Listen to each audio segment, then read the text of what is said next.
To quote Jason Phelps, there are hunts where you're trying to find the right bull and hunts where you're trying to find a bull. On a tag like this, you're trying to find the right bull. So over the past 20 plus years, we've put in for multiple limited entry Washington state tags. Haven't been very successful, and it sounds like this year we drew a pretty good tag. Yeah. Tell us about that tag. Well, finally, we drew a limited entry elk tag for Western Washington Modern Firearm, and the dates were from October 5th to November 3rd. What was your strategy once you found out that you'd drawn this tag? Well, the first priority was to acquire private land permission, and so I had to get on the phone and make some phone calls, and then I wanted to learn a lot of the public land access points. And then I wanted to talk to previous tag holders, and I got a good buddy that had drew this tag in 2023, and so I gave him a call, and he was more than willing to come up and help, and he gave us a lot of information that really was invaluable. And then, of course, after that, we wanted to do a lot of preseason scouting and putting time in, and as it turned out, we were able to utilize game cams to access a lot of the elk movement. And then obviously the last part was once the season commenced, we wanted to hunt every day, and we had almost a month to do that. That's awesome. So what was your goal for this hunt? Like, what was your end game on this? Well, I wanted to kill a nice bull, and so my goal was to kill a mature 6x6, and something that was a good representation of the unit. That's what I was after. And how many bulls have you killed that are 6x6 before? None. I know this would be my first really nice opportunity at a nice bull, and so I've killed a little 5x5 before, and I've killed cows. How are your scouting techniques different on this hunt than we do on our normal hunts?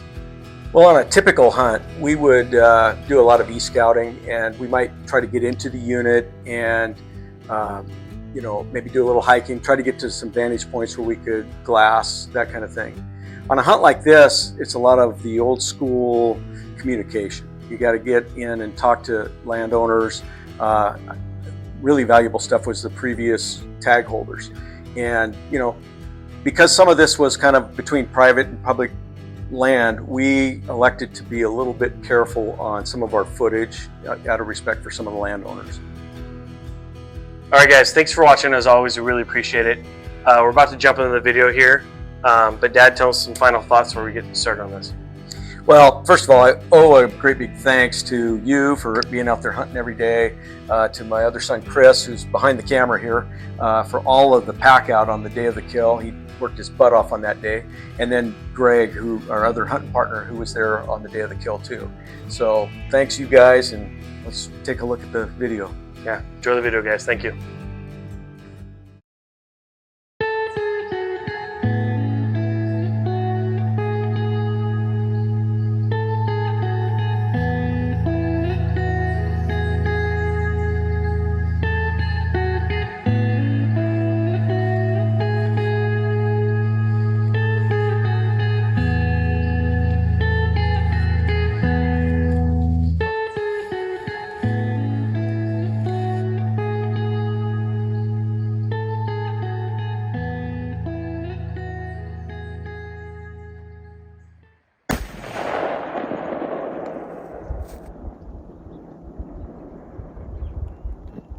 Mike just took a shot. I saw the entire herd. They're right behind. You can barely see them right behind this tree here. They're still just kind of hanging out there.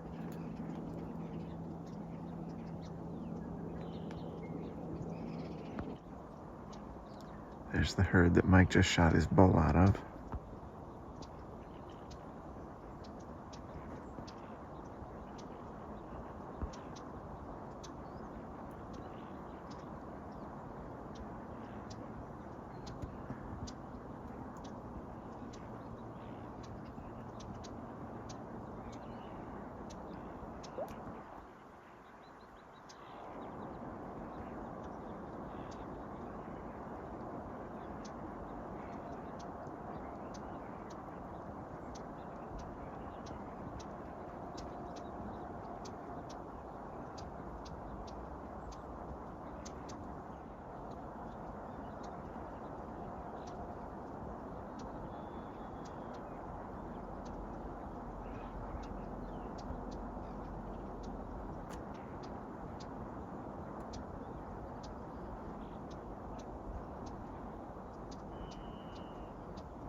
So Greg was up in the tree stand just glass, and he says, I think I see a branch antler bull. And it's about 360 yards out there.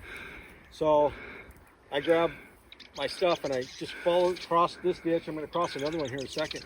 Found a big limb, and I started beating on the water. Just beating the water, and then I real weenie bugle, a couple cow calls, and waited. No answer. So then I crossed this ditch, got over there, and I saw 2 cows looking at me. And one laid down. Oh, nice. And then the other one laid down. I couldn't see anything. And then a spike by 2 stood up. And they were 59 yards from me. And so I'm just waiting. And he laid down again. And I let some time pass. And all of a sudden, that one cow stood up again and was looking at me. Then the other cow stood up. Then the spike stood up. And they started kind of working their way out. And this bull stood up, broadside facing that way. And the cows walked by him, and he turned, and I let him have it. It was about he's probably 100 yards. Let him have it, didn't act like he was hit. So I shot him again, didn't act like he was hit. Didn't run, he just started walking, following the cows. I was like, what the hell? And then he stopped and looked back. I hit him again, all on the right side. And then he went with the cows, and I thought, shit. So I went up there, I couldn't find any blood. And Greg filmed the herd coming out there's a lot of bulls with him. He got about a minute of the film. And then I worked my way in there, and he's standing there with his head down, and I shot him again, and he dropped.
The herd was way bigger than we thought, at least way bigger than I thought. I mean, it was, when we first saw him, we saw a cow and a bull that looked like a halfway decent sized bull. I can only see his back end and a little bit of his antlers.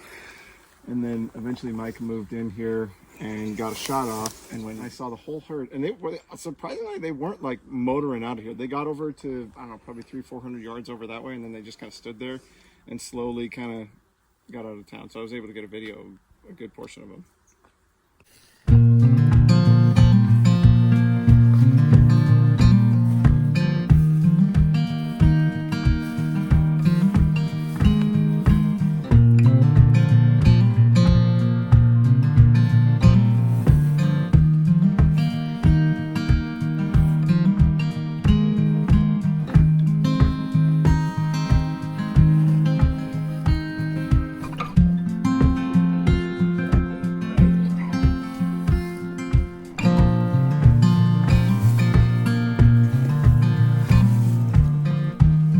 Yeah, I'm good. Thanks, guys.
really going anywhere.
So everybody is interested in the stats on this bull, and so was I. So the stats were that he was a mature symmetrical 6x6. His gross score was 295 and 3/8 Boone and Crockett points, making him a 300 class animal. He had 48-inch main beams with 54 inches of mass, and his inside spread was 39 inches. We had him aged by Matson Laboratories in Montana at 9.5 years old.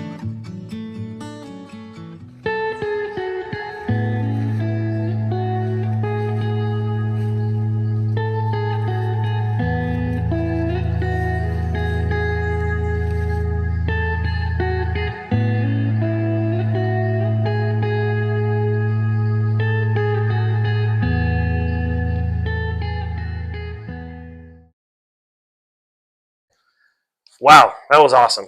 I know you've shot 2 bulls in your life. This is your second one. By far the biggest. The first one I was with you in Montana a couple years ago, and that was a fun hunt, cool bull. I couldn't believe this one.